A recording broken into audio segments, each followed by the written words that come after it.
Hello students, मैं Pawan sir, modern chemistry classes Buxar.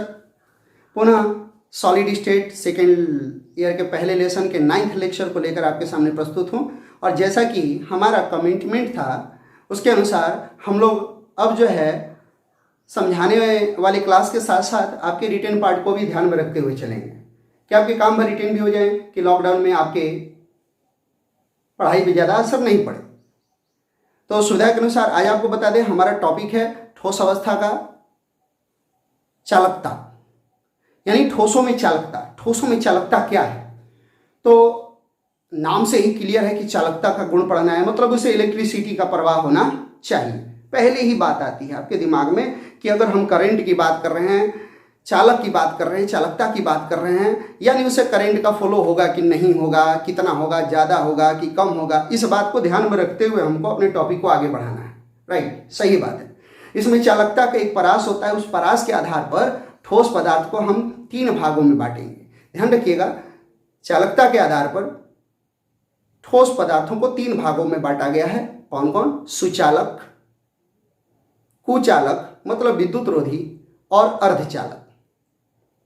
पुनः इनको अपनी प्रॉपर्टी के अनुसार बांटा गया है। सुचालक को भी बांटा गया है 2 भाग में, कुचालक का कोई प्रकार नहीं है। फिर अर्धचालक को भी बांटा गया है 2 भाग में, और उसमें भी 1 भाग आया है। 3 सारे भागों को हम लोग देखते हुए चलते हैं। ध्यान दीजिए, फिर से रिपीट करते हैं। चालकता के आधार पर पदार्थों को, यानी ठोस पदार्थों को 3 भागों में बांटा गया है। वो 3 भाग कौन कौन से हैं उनको गौर से देखिएगा। तो यहाँ पे लिखा हुआ है ठोसों का विद्युतीय गुण, यानी इलेक्ट्रिकल प्रॉपर्टीज ऑफ सॉलिड्स। चालकता के आधार पर ठोसों को 3 भागों में बांटा गया है। यह है सिंपल। कौन कौन से प्रकार है? तो देखिए, ठोस के 3 भाग: चालक, कुचालक और अर्धचालक, यानी कंडक्टर, इंसुलेटर और सेमीकंडक्टर। अगला देखिए, इस चालक में भी 2 भाग हैं, एक इलेक्ट्रॉनिक और एक आयनिक। इलेक्ट्रॉनिक क्या है और आयनिक क्या है, अभी हम लोग डील करेंगे। कुचालक मतलब इंसुलेटर, और अर्धचालक मतलब सेमीकंडक्टर। सेमीकंडक्टर 2 भाग, अंतर्निहित और बाह्यनिहित। अंतर्निहित और बाह्यनिहित। बाह्यनिहित में भी 2 प्रकार हैं, एक एन टाइप अर्धचालक और एक पी टाइप अर्धचालक। पहली बात हम लोग ये स्पष्ट कर ले कि ये जो ठोस पदार्थ है, इनको हम 3 भाग में किस आधार पर बांटे? तो इनकी चालकता के परास के आधार पर। जैसे अगर बात करें, हम बोलते हैं चालक मतलब कंडक्टर, यानी सुचालक। सुचालक कौन है? तो अगर किसी ठोस पदार्थ की विद्युतीय चालकता का परास 10 के पावर 4 से 10 के पावर 7 प्रति ओम प्रति मिनट, यानी सीमेंस प्रति मिनट होता है, तो उसे हम बोलते हैं सुचालक। लेकिन अगर यही परास जो होता है वो अगर 10 के पावर -20 से 10 के पावर -10 सीमंस, ये सीमंस है, एस का मतलब सीमंस, ये प्रति ओम की जगह पे लिखा जाता है सीमंस, उल्टा होता है, इनवर्स बिलो। तो ये 10 के पावर -20 टू 10 के पावर -10 प्रति ओम प्रति एम इनवर्स, यानी सीमंस प्रति एम इनवर्स होगा, तो उसे हम बोलेंगे कुचालक। लेकिन अगर यही परास आपका दूसरे रेंज में चला जाए, दूसरा रेंज का मतलब हो गया अर्धचालक, तो अर्धचालक में ये जो परास होगा वो कितना होगा? तो ये परास होगा अर्धचालक में, इसमें 10 के पावर -6 से 10 के पावर 4 तक। तो इस विद्युतीय चालकता के परास के आधार पर हम लोगों ने ठोस पदार्थों को 3 भाग में बांटा है। कौन कौन? चालक, कुचालक और अर्धचालक। अगर चालक यानी सुचालक यानी कंडक्टर की बात करें, तो इसमें विद्युतीय चालकता का परास होता है 10 के पावर 4 से 10 के पावर 7, 10 के पावर 4 से 10 के पावर 7। लेकिन यदि हम बात करें कुचालक का, तो कुचालक में होता है 10 के पावर -20 से 10 के पावर -10। लेकिन यदि बात करें हम अर्धचालक की, तो अर्धचालक में होता है 10 के पावर -6 से 10 के पावर 4 सीमंस एम इनवर्स। 3 बातों का ध्यान रखना है। तो इसके आधार पर हम लोगों ने ठोस पदार्थ को 3 भागों में बांट दिया है। अब हम सुचालक का डिफिनेशन देखते हैं और उनके प्रकारों के ऊपर डिस्कशन करते हैं। आगे हम लोग हर एक का, चालक का, कुचालक का, अर्धचालक का, सबका डिफिनेशन हम लोग रिटेन में करवाते जाएंगे। आगे देखिए, तो हम चालक यानी कंडक्टर यानी सुचालक किसे कहते हैं? तो वैसे ठोस जिनकी विद्युत चालकता 10 के पावर 4 से 10 के पावर 7 प्रति ओम प्रति मीटर यानी एस एम इनवर्स होती है, उन्हें हम सुचालक कहते हैं। जैसे जितनी धातुएं हैं, मिश्र धातुएं हैं, ग्रेफाइट है, ये सब सुचालक होंगे। इसको हम दो प्रकार में बांटे हैं, दो भाग में बांटे हैं। दो भाग कौन कौन से हैं वो देखिए। तो एक है इलेक्ट्रॉनिक सुचालक और एक है आयनिक सुचालक। एक है इलेक्ट्रॉनिक सुचालक और एक है आयनिक सुचालक। इलेक्ट्रॉनिक और आयनिक नाम से स्पष्ट है। एक इलेक्ट्रॉनिक सुचालक है, मतलब उसमें या तो इलेक्ट्रॉन का गमन होगा या छिद्रों का गमन होगा। छिद्र क्या चीज है? तो आप जब इलेक्ट्रॉनिक दोष उत्पन्न होता तो देखते थे कुछ आयन अपनी जगह से हटकर चले जाते थे, तो वहां पे खाली स्थान हो जाता था। अगर धन हटता था तो धन छिद्र बनता था, ऋण हटता था तो ऋण छिद्र बनता था। ठीक इसके पिछले लेक्चर में, लेक्चर 8 में आपने देखा था। तो वो छिद्रों के गमन के कारण या इलेक्ट्रॉन के गमन के कारण जब चालकता होगी तो उसे हम बोलेंगे इलेक्ट्रॉनिक चालक। और यदि आयनिक यानी आयनों के गमन के कारण अगर चालकता होगी तो उसे हम बोलेंगे आयनिक चालक। तो आपको ये क्लियर हो गया कि कोई भी पदार्थ यानी ठोस पदार्थ हो या कोई भी पदार्थ हो, विद्युत का सुचालक कब होता है? तो या तो इलेक्ट्रॉन के गमन के कारण और नहीं तो आयन के गमन के कारण। तो अगर इलेक्ट्रॉन से संबंधित अगर उसमें चालकता है तो वो इलेक्ट्रॉनिक चालक होगा, अगर आयन के संबंधित है तो वो आयनिक चालक होगा। अब कहेगा इलेक्ट्रॉनिक चालक कौन होंगे? तो इलेक्ट्रॉनिक चालक में वही होंगे धातुएं, मिश्र धातुएं हो गई, ग्रेफाइट हो गया। इसमें इलेक्ट्रॉन के गमन के कारण या होल यानी छिद्रों के गमन के कारण चालकता आती है। फिर रिपीट करते हैं, होल शब्द कहां से आया? तो क्रिस्टलीय दोष में ठीक इसके पहले हम लोगों ने एफ सेंटर पढ़ा है या फ्रैंकल दोष पढ़ा है या शॉटकी दोष पढ़ा है। तो उसमें हम देखते थे कि कहीं पर कोई आयन निकल के हट गया तो वहां पे धन छिद्र बन गया, ऋण छिद्र बन गया, या जो छिद्र बना है ऋण छिद्र उसको इलेक्ट्रॉन के द्वारा भर दिया गया है। तो इलेक्ट्रॉन आया है तो इलेक्ट्रॉन के गमन के कारण चालकता बढ़ेगी। अगर इलेक्ट्रॉन नहीं आया है, केवल रिक्त स्थान है, तो धन छिद्र या ऋण छिद्र है, होल है, छिद्र है, तो उसके गमन के कारण। तो जब ऐसा होगा तो उसको हम बोलेंगे इलेक्ट्रॉनिक सुचालक। तो इलेक्ट्रॉनिक सुचालक देखिए, इलेक्ट्रॉनिक सुचालक क्या है? तो इलेक्ट्रॉनिक सुचालक यानी इलेक्ट्रॉनिक कंडक्टर, यानी ऐसे ठोस इलेक्ट्रॉन या होल, ध्यान रखिए आपको अभी बताया, इलेक्ट्रॉन या होल यानी छिद्र, इलेक्ट्रॉन या होल यानी छिद्र के गमन के कारण विद्युत के चालक होते हैं, तो उसे बोलेंगे हम इलेक्ट्रॉनिक सुचालक।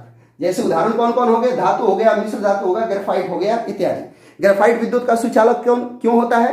क्योंकि उसमें एक मुक्त संयोजी इलेक्ट्रॉन होता है जो कि गमन करता है। अब आगे चलते हैं, इनकी चालकता ताप बढ़ाने पर क्या होगी? घटेगी। किसकी? इलेक्ट्रॉनिक सुचालक की। ताप बढ़ाने पर इनकी सुचालकता घटेगी। क्यों? क्योंकि उसमें जो वाइब्रेशन होगा, ठोसों में जो वाइब्रेशन होगा वो कम हो जाता है, जिसके कारण इसकी चालकता क्या होती है? घटती है। लेकिन आयनिक सुचालक क्या है? आयनिक कंडक्टर क्या है वो समझिए। तो आयनिक यौगिक होते हैं जो धनायन और ऋणायन से बने हैं। जैसा कि ठोस का प्रकार में ही पहला था आयनिक ठोस, तो वो आयनिक ठोस में अवयवीकरण धनायन और ऋणायन होते हैं। और उसमें आप एक गुण पढ़े थे कि ये ठोस अवस्था में विद्युत के कुचालक होते हैं और द्रवित अवस्था में विद्युत के सुचालक होते हैं। तो जो आयनिक ठोस होंगे उनको यदि आप द्रवित अवस्था में ले जाइएगा, गलित अवस्था में यानी विलयन की अवस्था में ले जाइएगा, तो वो धनायन और ऋणायन में टूट जाएंगे और धनायन और ऋणायन का गमन होगा, जिसके कारण वो विद्युत के सुचालक होंगे। ऐसे को हम बोलते हैं आयनिक सुचालक या वैद्युत अपघट्य, इस तरह से बोलते हैं। इनमें थोड़ा उल्टा क्रम होगा इलेक्ट्रॉनिक की अपेक्षा। इनमें यदि आप ताप बढ़ाइएगा तो चालकता बढ़ेगी। क्यों? क्योंकि ताप बढ़ाने पर आयनों का गमन भी बढ़ेगा। ताप बढ़ाओगे तो आयन का गमन भी बढ़ेगा। चलिए आगे देखिए, इसके डिफिनेशन को भी देख लीजिए। बी नंबर है आयनिक सुचालक मतलब आयनिक कंडक्टर ऐसे ठोस आयनों के प्रवाह द्वारा विद्युत चालन करते हैं। ऐसे ठोस आयनों के प्रवाह द्वारा विद्युत का चालन करते हैं। आयनों का प्रवाह कैसे होता है? देखिए, जैसे द्रवित अम्ल या क्षार या लवण, ईटीसी ले लीजिए। अम्ल, क्षार, लवण ये सब जल में घुलकर यानी द्रवित अवस्था में आकर धनायन और ऋणायन का निर्माण करते हैं। तो द्रवित अवस्था में अम्ल हो या द्रवित अवस्था में क्षार हो या द्रवित अवस्था में लवण, ईटीसी एक्सेट्रा इत्यादि। जैसे द्रवित अवस्था में NaCl है, NaCl जब द्रवित अवस्था में जाएगा तो Na+ और Cl- देगा। अब ये आयन गतिमान हो जाएंगे तो ये विद्युत का चालक हो जाएगा। और यदि हम ताप बढ़ाएंगे तो इनकी विद्युत चालकता में भी क्या होगी? वृद्धि होगी। क्यों? क्योंकि इसमें आयन का वेग बढ़ जाएगा। अगली बात करते हैं हम कुचालक की। कुचालक किसे कहते हैं? तो कुचालक क्लियर सी बात है, डिफिनेशन यहीं पे आएगा। वैसे ठोस जिनकी विद्युत चालकता, परास बदलेगा 10 के पावर -20 से 10 के पावर -10 सीमेंस प्रति एम इनवर्स होती है, उसे हम बोलेंगे कुचालक। जैसे कोयला ही हो गया, हीरा ही हो गया, ये सब कुचालक होंगे। तो तो कुचालक में कोई टेंशन नहीं है, उनसे कुचालक का मतलब उसे विद्युत धारा एकदम नगण्य प्रवाहित होगी, मतलब प्रवाहित होगी नहीं, तो उसे हम बोलेंगे कुचालक। अगर हम बात करें तीसरे नंबर अर्धचालक की, तो अर्धचालक में आपको थोड़ा लंबा चलना पड़ेगा। अर्धचालक में लंबा कैसे चलना पड़ेगा, तो पहले हम अर्धचालक का डिफिनेशन देखेंगे, तो हमको क्लियर है कि डिफिनेशन वही रहेगा, वैसे ठोस जिनकी विद्युत चालकता, यहां तक तो ठीक रहेगा, विद्युत चालकता 10 के पावर -6 से 10 के पावर 4 सीमेंस प्रति एम हर्ट्ज होगी, उसे हम बोलेंगे अर्धचालक। अब अर्धचालक का परिभाषा के बाद हम लोग एक चालकता का पट्टी सिद्धांत पढ़ेंगे, बैंड सिद्धांत, बैंड प्रॉपर्टी पढ़ेंगे चालकता की, और उस चालकता की पट्टी सिद्धांत को पढ़ेंगे, उसमें वो समझेंगे, तब अर्धचालक के प्रकार के बारे में हम आएंगे। चलिए तो फिर आगे देखते हैं। कुचालक की परिभाषा आपको पहले ही बता चुके हैं, कुचालक क्या चीज है। तो वैसे ठोस जिनकी विद्युत चालकता 10 के पावर -20 सीमेंस प्रति मीटर से 10 के पावर -10 सीमेंस प्रति मीटर होती है, उन्हें अचालक कहते हैं। और इनसे विद्युत धारा एकदम न्यून, अति न्यून 9 के बराबर यानी प्रवाहित होगी ही नहीं। जैसे हीरा है और धातु है, कोयला है, ये सब इसके बहुत से उदाहरण है। अगर चालकता के परास के आधार पर हम अर्धचालक की परिभाषा देखें, तो अर्धचालक किसे कहते हैं, सेमीकंडक्टर। तो those solids which electric conductivity range 10⁻⁻6 to 10⁻⁻4 siemens, मतलब प्रति ओम प्रति मीटर होती है, उन्हें अर्धचालक कहेंगे। जैसे सिलिकॉन, जर्मेनियम, CDS एक्सेट्रा। जैसा कि पहले ही हम आपको बता चुके थे कि अर्धचालक के बारे में पूरी तरह से जानने के लिए हम लोग को चालकता का पट्टी सिद्धांत पढ़ना पड़ेगा।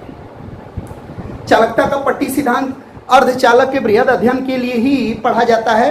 अब वो क्या चीज है, वो हम ऊपर वाले को मिटा के आपको थोड़ा कुछ समझा देते हैं, उसके बाद रिटेन करवा देंगे उसका। तो आपको सुचालक, कुचालक, अर्धचालक की परिभाषा में दिक्कत नहीं है। प्रकार भी देख लिया। अर्धचालक के प्रकार को देखने के लिए हम लोग को एक नया सिद्धांत पढ़ना पड़ेगा, वो क्या है, चालकता का बैंड सिद्धांत, यानी band theory of conductivity. Band मतलब पट्टी होता है, बैंड मतलब पट्टी। चलिए, पट्टी को जानने के लिए आप पहले ये देख लीजिए कि इसमें होता क्या है। जिसमें संयोजी इलेक्ट्रॉन होते हैं, अर्धचालकों की चालकता में संयोजी इलेक्ट्रॉन होते हैं या धन छिद्र होते हैं, जिनके कारण वो अपनी चालकता दिखाते हैं। और अर्धचालक बहुत कम चालकता दिखाते हैं, 9 के बराबर। कमरे के ताप पर वो तो कुचालक होते हैं, लेकिन ताप बढ़ते हैं तो उनके इलेक्ट्रॉनों की गतिशीलता बढ़ती है, संयोजी इलेक्ट्रॉनों की, जिसके कारण वो कुछ सुचालक हो जाते हैं। इस बात को हम समझते हैं बैंड के द्वारा। तो हम लोग को 3 प्रकार के बैंड मिलेंगे, वो देखिए। एक होता है CV, एक होता है VB और एक होता है FB। इनका मीनिंग आप नोट कर सकते हैं। CV का मतलब होता है कंडक्शन बैंड,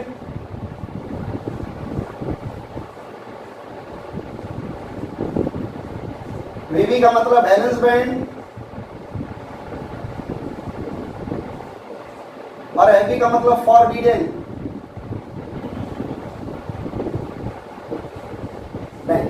एक है कंडक्शन बैंड, एक है वैलेंस बैंड और एक है फॉरबिडन बैंड। ये भी आपको ध्यान रखना है। CB कंडक्शन बैंड है, चालक बैंड है जो कि खाली रहता है। VB वैलेंस बैंड है जो कि संयोजी इलेक्ट्रॉनों से भरा रहता है। FB फॉरबिडन बैंड है, मतलब VB और CB के बीच का गैप है। अब मान लीजिए हम एक CB बनाते हैं कंडक्शन बैंड ऊपर, और एक नीचे बनाते हैं VB। ये CB है और ये VB है, और बीच में ये जो बचता है वो FB है। दोनों के बीच का डिस्टेंस कौन कीजिएगा।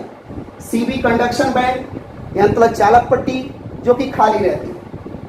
VB वैलेंसी बैंड मतलब संयोजी पट्टी जिसमें संयोजी इलेक्ट्रॉन रहते हैं, डॉट डॉट। FB मतलब फॉरबिडन बैंड मतलब वर्जित पट्टी बीच वाली। अगर ये VB और CB एकदम एक दूसरे के नजदीक आते जाएंगे तो चालकता बढ़ती जाएगी, लेकिन दूर जाएंगे तो चालकता घटती जाएगी। इस बैंड थ्योरी के आधार पर यह समझ लीजिए कि इस बैंड थ्योरी के आधार पर चालक, कुचालक और अर्धचालक तीनों की परिभाषा हो सकती है। कैसे, तो यदि VB और CB के बीच का डिस्टेंस बहुत कम है या इनके बीच में अतिव्यापन अधिक मात्रा में हो गया है, या ये एक दूसरे के ऊपर ओवरलैप कर रहे हैं, अतिव्यापित हो रहे हैं, तो वो धातु का लक्षण है। क्यों? क्योंकि जब एक दूसरे के नजदीक आ जाएंगे का मतलब ये हुआ कि ये Cb है और एकदम Vb आ गया।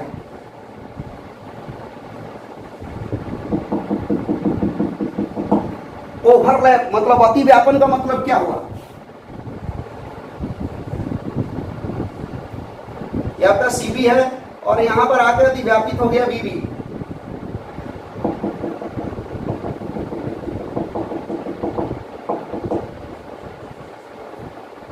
जैसे जैसे Cb और Vb के बीच का डिस्टेंस घटेगा, चालकता बढ़ेगी। क्यों? क्योंकि अर्धचालकों में जो चालकता होती है या ठोस पदार्थों में चालकता होती है वो मुख्यतः इलेक्ट्रॉन के गमन के कारण। तो जब Vb और Cb का डिस्टेंस घटेगा तो इलेक्ट्रॉन आसानी से जाने लगेगा। अगर Vb और Cb के बीच में डिस्टेंस ज्यादा है तो वो अधातु है, इलेक्ट्रॉन Vb से निकलकर Cb में आराम से जा ही नहीं पाएगा। क्योंकि डिस्टेंस ज्यादा है तो उसको एक जगह से दूसरी जगह जाने में लंबी छलांग लगानी पड़ेगी, जो कि संभव नहीं है जब तक कि माध्यम नहीं मिले। लेकिन जैसे जैसे डिस्टेंस कम होगा तो इलेक्ट्रॉन कूदेंगे। हो सकता है थोड़ा डिस्टेंस ऐसा आ जाए कि इलेक्ट्रॉन कुछ कूद कर Cb में चले भी जाए और कुछ गिर भी जाए, तो वो अर्धचालक का कंडीशन होगा। मान लीजिए 10 इलेक्ट्रॉन कूदे, 10 में से 4 इलेक्ट्रॉन Cb में पहुंच गए और 6 नीचे गिर गए, इसका मतलब वो अर्धचालक के प्रॉपर्टी में आ गया। लेकिन 10 में से 10 कूदे और 10 के 10 Fb में मतलब इतना बड़ा गैप है कि बीच में ही गिर गए, का मतलब ये हो गया कि वो कुचालक है। तो कुचालक में Vb और Cb के बीच में Fb डिस्टेंस इतना अधिक होता है कि Vb से कोई भी इलेक्ट्रॉन जंप करके Cb में नहीं जा पाता है। लेकिन अर्धचालक में डिस्टेंस इतना होता है कि कुछ इलेक्ट्रॉन चले जाते हैं। Some electrons can go from Vb to Cb। लेकिन सुचालक में क्या होता है? तो सुचालक में डिस्टेंस बहुत कम हो जाता है, एक दूसरे के वो सन्निकट हो जाते हैं। सुचालक में क्या होता है कि डिस्टेंस इतना कम होता है कि इलेक्ट्रॉन आसानी से चले जाते हैं। तो ये इतना भी कम हो सकता है, एक दूसरे में अतिव्यापन भी हो सकता है। ध्यान रखिएगा, Cb में Vb का जितना ज्यादा अतिव्यापन होगा, चालकता उतनी ही अधिक होगी, मतलब वो प्रबल सुचालक होगा। इसी चीज को बाय लैंग्वेज यहां पर बताया गया है कि चालक का बैंड सिद्धांत क्या है, बैंड थ्योरी ऑफ कंडक्टिविटी। देखिए, धातुओं के परमाणविक ऑर्बिटल में संयोजी इलेक्ट्रॉन जो होते हैं मिलकर आणविक ऑर्बिटल का निर्माण करते हैं, जिनकी ऊर्जा एक दूसरे से काफी नजदीक होती है। इन्हें हम बैंड कहते हैं, मतलब अतिव्यापन के द्वारा SS अतिव्यापन, SP अतिव्यापन, PP अतिव्यापन करके वो बैंड बना लेते हैं। धातुओं की चालकता प्रति परमाणु संयोजी इलेक्ट्रॉन की संख्या पर निर्भर करती है। धातुएं बैंड का निर्माण करती हैं। यदि निर्मित बैंड आंशिक रूप से भरा हो या एक उच्च ऊर्जा वाले रिक्त चालकता बैंड के साथ अतिव्यापन करता हो, तो विद्युत क्षेत्र में इलेक्ट्रॉन आसानी से प्रवाहित होगा, जिससे विद्युत चालकता प्रदर्शित होगी। यानी यदि Vb से इलेक्ट्रॉन आसानी से Cb में जाता है तो विद्युत चालकता प्रदर्शित करेगा, और यदि डिस्टेंस उसमें अधिक है, नहीं जाता है, तो विद्युत चालकता प्रदर्शित नहीं करेगा।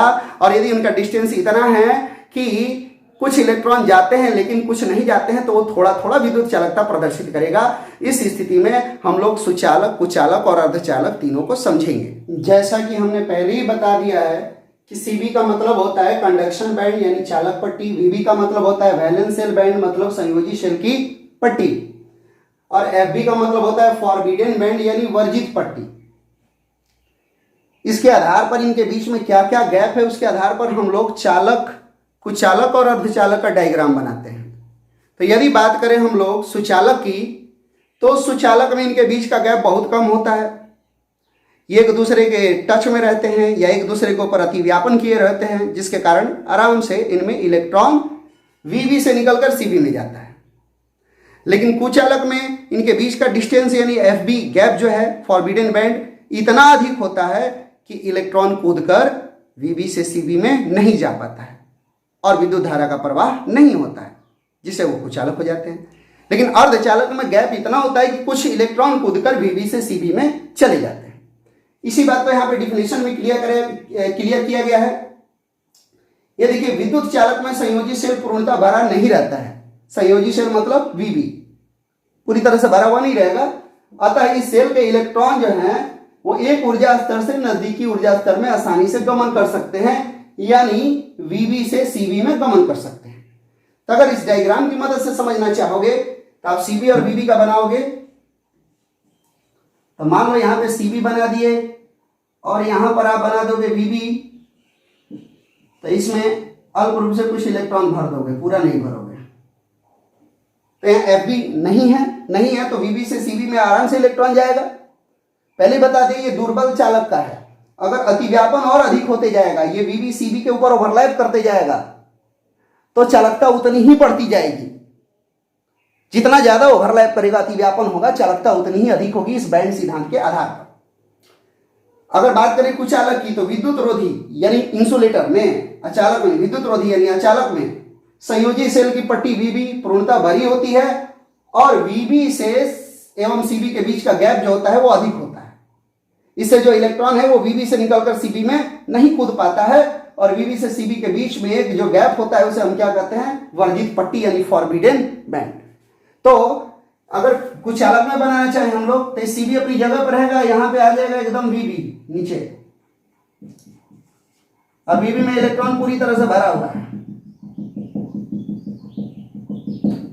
और गैप जो FB है, इनके बीच में FB गैप है वो इतना ज्यादा होता है कि कोई भी इलेक्ट्रॉन VB से कूदकर CB में नहीं जा पाता है, जिसके कारण पदार्थ में विद्युत धारा प्रवाहित नहीं होती है और वो चालक की तरह कार्य करता है, मतलब इंसुलेटर हो जाता है। अगर बात करें अर्धचालक की तो अर्धचालक में जो विद्युत चालकता है वो किसके आधार पर होती है, तो इसी के आधार पर होती है कि VB से इलेक्ट्रॉन कूदकर CB में जा रहा है कि नहीं जा रहा है। इसमें कुछ इलेक्ट्रॉन जाते हैं, यानी अर्धचालक में VB तथा CB के बीच की जो दूरी होती है FB बहुत कम होती है, जिसके कारण कुछ इलेक्ट्रॉन VB से कूदकर CB में चले जाते हैं, जिसके कारण इसमें थोड़ी सी विद्युत चालकता आ जाती है। ये पूर्णतः विद्युत का सुचालक नहीं होगा, थोड़ा सा विद्युत का सुचालक हो जाएगा। जैसा कि हम जान चुके हैं कि अर्धचालक में VB और CB के बीच का डिस्टेंस इतना कम होता है कि कुछ इलेक्ट्रॉन कूदकर VB से CB में चले जाते हैं। तो इसी घटनाक्रम में यदि हम देखें कि मान लीजिए यहाँ पर हमारा CB है और यहाँ पर हमारा VB है, VB में कुछ इलेक्ट्रॉन है और ये डिस्टेंस इतना कम है कि VB से कुछ इलेक्ट्रॉन कूदकर CB में जा रहे हैं और इस दौरान हम ताप बढ़ा दे, ताप बढ़ाएंगे तो क्या होगा, ताप बढ़ाएंगे तो इलेक्ट्रॉन की क्षमता बढ़ेगी तो और ये उत्तेजित होकर तेजी से कूदेगा, जोर से कूदेगा, तो आराम से वो VB से निकलकर CB में जाने लगेगा, ज्यादा मात्रा में जाना लगेगा। ज्यादा मात्रा का मतलब हो गया पहले जो 10 में 4 जा रहा था अब 10 में 6 जाएगा, 7 जाएगा, 8 जाएगा, कभी कभी 10 में से 10 में 10 भी जा सकता है। तो स्थिति में जो चालकता होगी अर्धचालक की क्या हो जाएगी, बढ़ जाएगी। यानी ताप बढ़ाने पर अर्धचालकों की चालकता क्या होती है, बढ़ जाती है। इसी चीज को यहाँ पे नोट करवाया गया है कि ताप में वृद्धि होने पर अर्धचालक की विद्युत चालकता बढ़ जाती है। क्यों? क्योंकि ताप में वृद्धि से बहुत से इलेक्ट्रॉन VB से निकलकर CB में जाने लगते हैं। परम शून्य ताप यानी 0 केल्विन पर जो भी है अर्धचालक वो विद्युत रोधी होते हैं। क्यों? क्योंकि परम शून्य ताप रहेगा तो इलेक्ट्रॉन की उत्तेजना जो होगी, उत्तेजित जो इलेक्ट्रॉन है वो नॉर्मल रहेंगे, एकदम कम रहेंगे और कूदकर बिल्कुल नहीं जाएंगे, मतलब ये विद्युत रोधी होगा। लेकिन यदि ताप बढ़ाइएगा, सामान्य ताप कीजिएगा, कमरे का ताप कीजिएगा, वैसे जैसे जैसे ताप बढ़ेगा वैसे वैसे अर्धचालक की चालकता में वृद्धि होगी। इस क्रम को देखते हुए अर्धचालकता में जो हम वृद्धि कर रहे हैं उसके दौरान VB से कूदकर इलेक्ट्रॉन CB में जा रहे हैं। तो इसी के आधार पर हम लोगों ने अर्धचालक को बांटा है 2 भाग में, एक अंतर्निहित अर्धचालक और एक बाह्य निहित अर्धचालक। अंतर्निहित अर्धचालक का मतलब इंट्रिंसिक सेमीकंडक्टर और बाह्य निहित अर्धचालक का मतलब एक्सट्रिंसिक सेमीकंडक्टर। तो इंट्रिंसिक सेमीकंडक्टर और एक्सट्रिंसिक सेमीकंडक्टर, इस दोनों को लेकर हम लोग को चलना है। दूसरा पॉइंट ध्यान रखिएगा, ये जो इंट्रिंसिक मतलब अंतर्निहित अर्धचालक होता है वो कब बनता है, तो VB से जब इलेक्ट्रॉन कूदकर CB में जाएगा तो स्पष्ट बात है कि VB में इलेक्ट्रॉन के हटने से कुछ खाली स्थान होगा और वो खाली स्थान जब गमन करेगा तो उसकी चालकता होगी। तो ऐसे अर्धचालक को हम बोलेंगे अंतर्निहित अर्धचालक। यानी VB से इलेक्ट्रॉन CB में जाने से VB में जो रिक्त स्थान बन गया है ऐसा अर्धचालक बनेगा तो उसे बोलेंगे अंतर्निहित। तो उसी अंतर्निहित अर्धचालक में लिखवाया गया है आपको कि अंतर्निहित अर्धचालक क्या चीज है, तो अर्धचालकों में इलेक्ट्रॉन के VB से निकलकर CB में जाने के क्रम में Vb में छिद्र हो जाते हैं, जिससे अर्धचालक की विद्युत चालकता में वृद्धि होती है। क्योंकि यहाँ पर जो छिद्र होगा वो रिक्त स्थान है, खाली है, होल है, और होल के गमन के कारण चालकता में वृद्धि होती है। ये आप लोग क्रिस्टलीय दोष से ही पढ़ते आए हैं, क्योंकि ये अंदर से ही उत्पन्न हो रही है, Vb के अंदर से, इसीलिए इसको बोला गया अंतर्निहित अर्धचालक। और ये सामान्यतः सिंपल अर्धचालक मतलब सिलिकॉन, जर्मेनियम जो बोल रहे हैं उसमें साधारणतः होगी, इसमें बाहर से कुछ मिलाने की जरूरत नहीं है। अब गौर कीजिएगा, अब इसमें Vb से चला गया तो उसकी चालकता में वृद्धि होगी, जिसके कारण छिद्र एवं इलेक्ट्रॉन एक दूसरे के विपरीत दिशा में गमन करेंगे, यानी इलेक्ट्रॉन जो कूद कर गया है वो आगे जाएगा और छिद्र दूसरी दिशा में। और इस प्रकार से जो हमको अर्धचालक मिला है वो अंतर्निहित अर्धचालक है। लेकिन बाह्य में, जैसा कि लिखा हुआ है, बाह्य अर्धचालक में क्या होता है, तो बाह्य अर्धचालक में हम अर्धचालक के अंदर बाहर से अशुद्धियां मिलाते हैं। तो बाहर से जो अशुद्धियां मिलाते हैं उस क्रम में क्या होता है कि अशुद्धियां अर्धचालक के मूल कण को हटाकर उसके स्थान को ग्रहण कर लेती हैं और उसके कारण चालकता में वृद्धि होती है। तो इसे हम बोलते हैं बाह्य अर्धचालक। बाह्य अर्धचालक मतलब बाहर से अशुद्धियों को मिलाने से जो बना है। गौर कीजिएगा, यदि अर्धचालक है, अर्धचालक की चालकता को बढ़ाना है तो उस केस में ही बाहर से अशुद्धियों को मिलाया जाता है, और बाहर से अशुद्धियों को मिलाने की प्रक्रिया को हम बोलते हैं डोपिंग। और जिन पदार्थों को बाहर से मिलाते हैं उसे हम बोलते हैं डोपेंट। और वो पदार्थ कैसे हो सकते हैं, तो जैसा कि आपको पहले से ही पता है, ऑलरेडी पहले से ही पता है कि आपके अर्धचालक किस किस वर्ग में है, 13, 14, 15, 16, 13, 14, 15 और 16। 13 में 1, 15 में 2, 16 में 2, सॉरी 13 में 1, 15, 14 में 2, 15 में 2 और 16 में 2, तो 2, 2, 4, 2, 6, 1, 7 गो अर्धचालक है। अब उनमें यदि किसी अर्धचालक में आप आगे वाले वर्ग का अशुद्धि मिलाओगे या उसके पीछे वाले का मिलाओगे तो उसी के आधार पर इसको दो भाग में बांटा गया, एन टाइप और पी टाइप। एन टाइप मतलब निगेटिव टाइप और पी टाइप मतलब पॉजिटिव टाइप। निगेटिव कब होगा, तो जब अधिक इलेक्ट्रॉन वाला अशुद्धि मिलाओगे।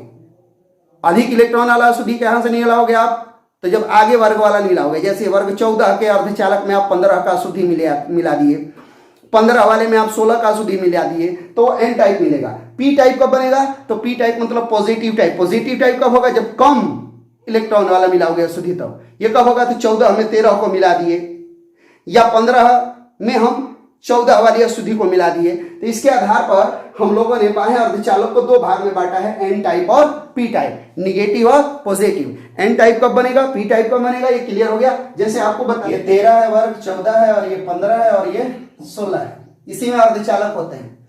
इसमें एक अर्धचालक होता है, इसमें 2, इसमें 2, इसमें 2, 2, 2, 4, 2, 6 और 1, 7 अर्धचालक होते हैं। कौन कौन होते हैं वो भी देख लीजिए, आपको याद भी होगा तरीका। इसमें तो बोरान ही है, इसमें देखते हैं। इसमें बोरान है अर्धचालक, इसमें सिलिकॉन और जर्मेनियम।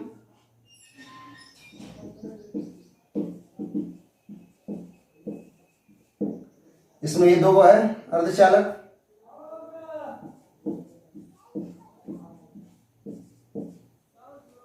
इसमें भी दो है अर्धचालक। यह अर्धचालक 2, 2, 4, 2, 6 और 1, 7। इन अर्धचालकों में आप अशुद्धियों को मिलाओगे। क्या मिला सकते हैं आप, अब ये सिलिकॉन है 14 में, इसमें बैलेंस देखो, इसमें बैलेंस इलेक्ट्रॉन 3 है, इसमें 4 है, इसमें 5 है, इसमें 6 है। तो ये 14 में अगर 13 का अशुद्धि मिलाओगे तो 14 में बैलेंस इलेक्ट्रॉन 4 है, 4 में आप 3 का मिलाओगे तो ये पी टाइप बनेगा। लेकिन वही अगर 13 में आप 14 का अशुद्धि मिलाओगे, 13 में 3 वैलेंस इलेक्ट्रॉन है और 3 में आप 4 वाले को मिलाओगे तो ये बनेगा एन टाइप, निगेटिव टाइप। यानी यहाँ पे दो प्रकार की अशुद्धियां होंगी, एक एन टाइप और एक पी टाइप। एन टाइप यानी निगेटिव मतलब अधिक संयोजी इलेक्ट्रॉन मिलाने हैं, और पी टाइप यानी पॉजिटिव यानी कम संयोजी इलेक्ट्रॉन मिलाने हैं। तो यहाँ पे दो कंडीशन है, या तो आप आगे वाले वर्ग का अशुद्धि मिलाओगे या पीछे वाले को। ये भी ध्यान रखना है, अर्धचालक की चालकता में आप वृद्धि करने जा रहे हो तो अशुद्धि के रूप में आपको मुख्यतः धातु को ही मिलाना है, और धातु को मत मिलेगा, क्योंकि अधातु तो ऑलरेडी पहले से ही विद्युत की कुचालक होती हैं। तो आप अशुद्धियों के रूप में मुख्यतः धातु का यूज कीजिएगा जिससे कि चालकता में वृद्धि हो। अब आगे इसके हम लोग रिटन पार्ट को देखते हैं। जैसा कि आपको पता है कि अर्धचालक दो प्रकार के हो गए, एन टाइप और P type, negative type and positive type. फिर से एक बार रिपीट करते हैं। अर्धचालक है कहाँ कहाँ आपके पीरियोडिक टेबल में, तो वर्ग 13 में, 14 में, 15 में, 16 में। वर्ग 13 में 1 है, 14 में 2 है, 15 में 2 है और 16 में 2 है, टोटल हो गए 7। उन्हीं की चालकता को बढ़ाने के लिए हम लोग उसमें बाहर से अशुद्धियों को मिलाते हैं। तो एक बार रिपीट कर रहे हैं, अगर आपको लिखना हो तो नोट भी कर सकते हैं। अर्धचालकों की चालकता में वृद्धि के लिए उनमें बाहर से कुछ अशुद्धियां मिलाई जाती हैं। इस प्रक्रिया को कहते हैं डोपिंग। और जिन पदार्थों को हम मिलाते हैं उसे कहते हैं डोपेंट।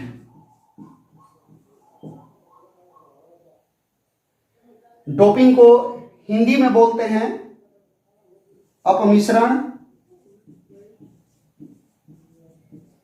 डोपेंट को बोलते हैं अपद्रव्य।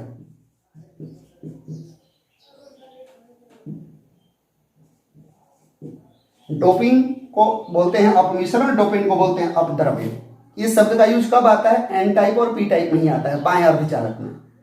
तो जब अर्धचालक की चालकता में वृद्धि करने के लिए उसमें बाहर से अशुद्धियों को मिलाया जाता है तो इस प्रक्रिया को बोलते हैं डोपिंग, और बाहर से मिलाए गए पदार्थ को बोलते हैं डोपेंट, यानी अपमिश्रण और अपद्रव्य। और इसके फलस्वरूप हमको दो प्रकार के डोपिंग के फलस्वरूप हमको दो प्रकार के अर्धचालक मिलते हैं, एन टाइप और P type, negative type and positive type.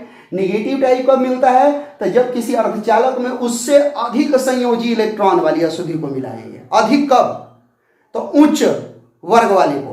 निम्न वर्ग वाले में उच्च वर्ग वाले को मिलाएंगे तो एन टाइप बनेगा, और उच्च वर्ग वाले में अगर निम्न वर्ग वाले को मिलाएंगे तो पी टाइप बनेगा। जैसे आपको एक उदाहरण दे रहे हैं, जैसे आप बोरान लीजिए, बोरान वर्ग 13 में है। बोरान का आप क्रिस्टल बनाते हो, बोरान, फिर यहां बोरॉन है, फिर यहां बोरॉन है, ये बनाते चलिए बोरॉन बोरॉन।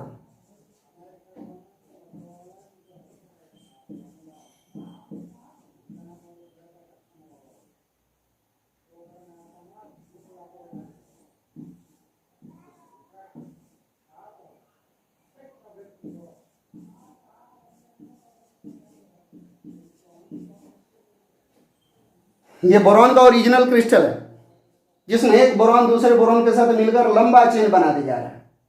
अब इसमें आपको अशुद्धि मिलानी है। बोरॉन वर्ग 13 में है, वैलेंस इलेक्ट्रॉन 3 होंगे। इसमें अशुद्धि के रूप में आप सिलिकॉन को मिला दीजिए। सिलिकॉन को मिलाकर गर्म कीजिएगा तो क्या होगा कि बोरॉन का सिलिकॉन जो क्रिस्टल है वो अपने आप में रहेगा, लेकिन बोरॉन के कुछ स्थानों पर सिलिकॉन चला जाएगा।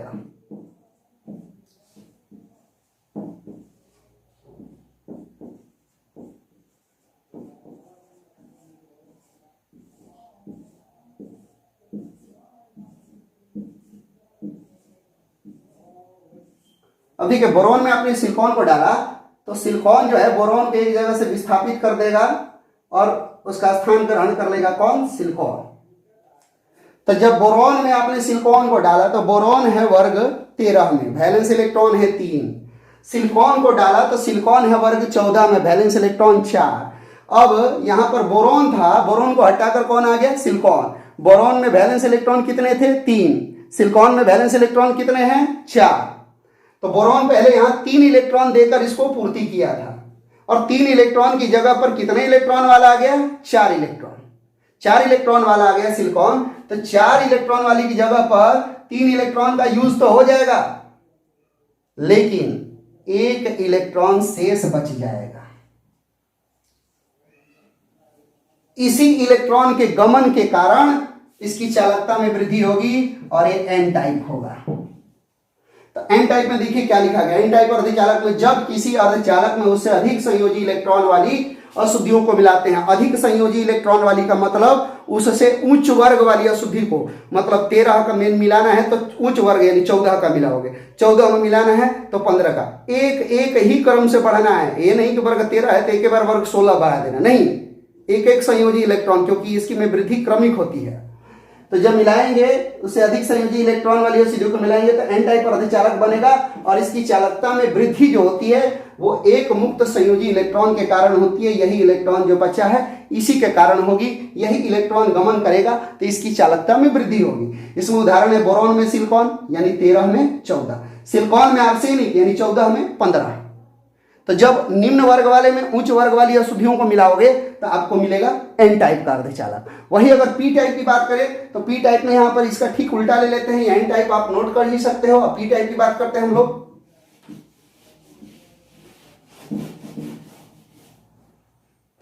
पी टाइप में आते हैं तो मान लीजिए हम सिलिकॉन का ले लेते हैं।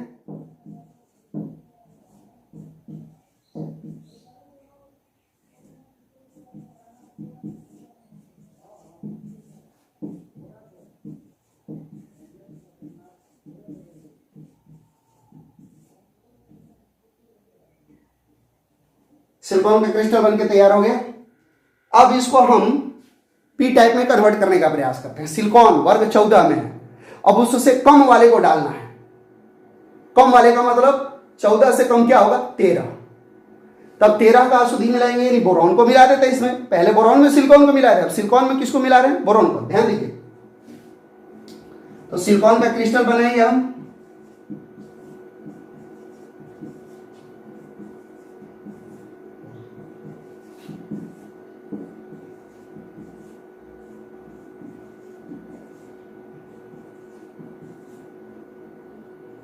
अब इसमें जब बोरॉन मिलाए हैं तो बोरॉन यहाँ पे आ जाएगा, यहाँ पे बोरॉन आएगा। बोरॉन आएगा तो देखिए क्या होगा, बोरॉन में वैलेंस इलेक्ट्रॉन होते हैं 3, क्योंकि ये निम्न संयोजकता वाला है, और सिलिकॉन में वैलेंस इलेक्ट्रॉन होते हैं 4।